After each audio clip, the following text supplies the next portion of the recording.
Dialog Market Corner masih kita lanjutkan, masih bersama Mbak Tito. Mbak Tito, ini kalau kita bicara soal akumulasi aset atau asset accumulation tadi ya, akumulasi aset. Akumulasi kekayaan. Akumulasi kekayaan. Ini memang pada saat pertama kita memulai, mungkin memang belum begitu terasa. Tapi kalau ini dijadikan kebiasaan, ini akan menjadi gaya hidup. Menjadi gaya hidup. Ya, disiplin.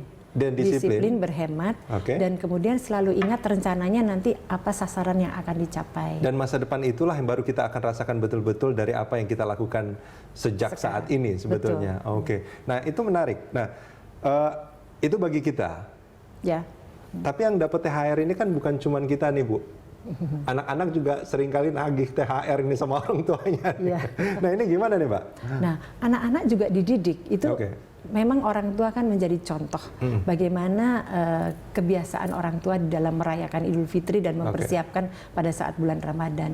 Jadi memang penting untuk memberikan contoh yang baik tadi, perubahan mindset. Dia ini kan bertahun-tahun, setiap tahun kita akan mengalami hal seperti ini. Oleh karena itulah memang ketika kita melaksanakan tadi safari Ramadan ke sekolah-sekolah ke anak-anak itu, kita sekarang strateginya juga membawa lembaga keuangan yang menyelenggarakan simpanan pelajar IB, Islamic Banking.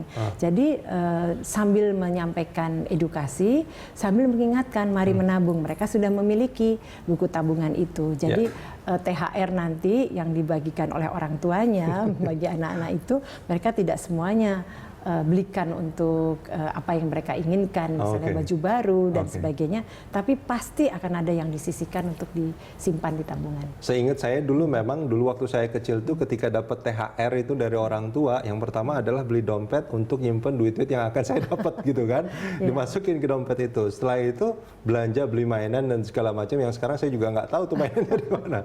Tapi itu artinya mindset seperti itu tidak akan berubah. Tidak seperti misalkan harapan orang tuanya supaya kita berhemat, kalau orang tua juga tidak memberikan contoh. Itu sebetulnya kuncinya ya.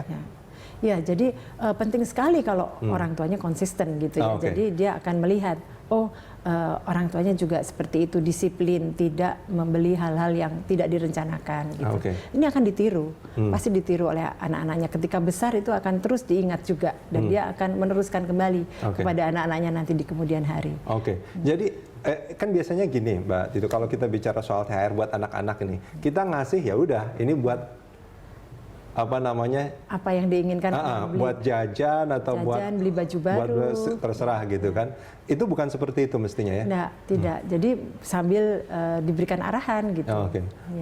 Nah itu gimana caranya kita? Kalau contoh Mbak Tito nih, misalkan menyampaikan ke anak gitu ya, gimana caranya supaya ini uang sebagian buat jajan, buat beli es krim segala macam atau buat mainan, tapi sebagian juga harus disisihkan. Ini ada prosentasinya nggak atau gimana? Kita juga memberikan insentif.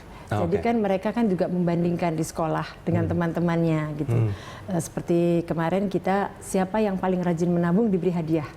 Gitu, diberi hadiah. Dan sekarang sedang difikirkan program di mana untuk sekolah itu mengamati anak-anak yang paling rajin menabung dan konsisten mengambilnya sedikit, kan bisa diambil juga ya tabungannya itu sedang kita pikirkan beasiswa.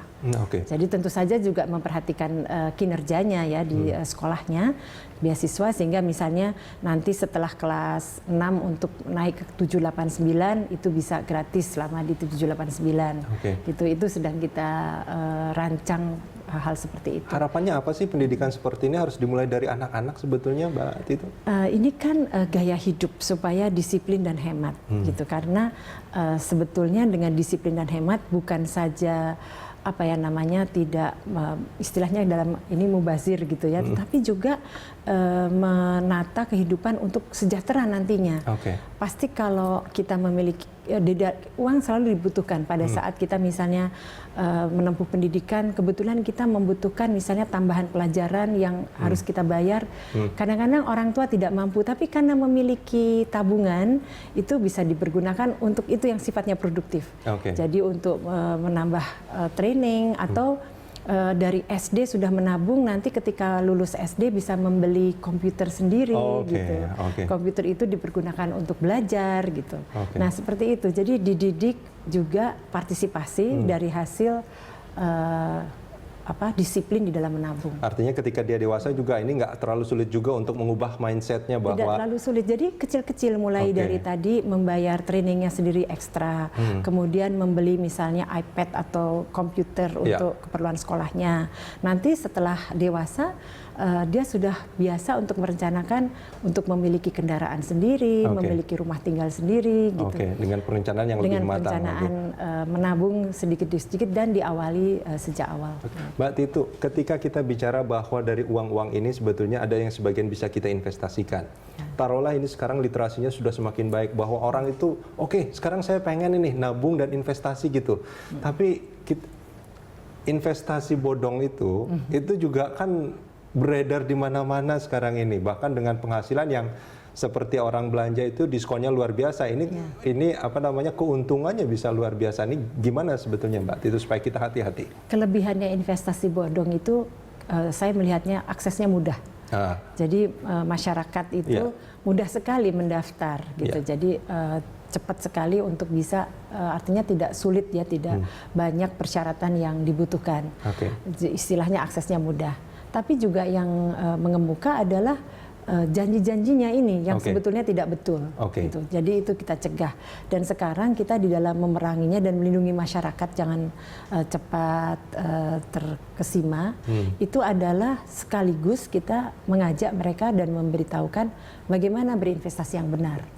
Jadi bukan hanya mewaspadai, memberikan tips-tips bagaimana mengenali atau memberikan nomor kontak untuk menanyakan apakah mereka punya izin atau tidak, atau diawasi atau tidak, tapi sekaligus kita datangkan lembaga jasa keuangan yang menyajikan step-step yang mudah untuk melakukan investasi dan kemana harus pergi, apa saja, dan kita terus-menerus mengkaji supaya persyaratannya untuk jauh lebih mudah dan lebih cepat kita bersaing dengan investasi ilegal dan juga proaktif. Investasi ilegal sekarang itu juga menggunakan fintech. Nah ini kita juga harus bersaing dengan investasi ilegal menggunakan fintech. Dua hal, kesadaran dan perencanaan. Boleh nggak kalau itu yang saya simpulkan itu yang menjadi penting sebetulnya dalam mengelola? Mbak Titu, terima kasih banyak sudah bersama kami di Market Corner.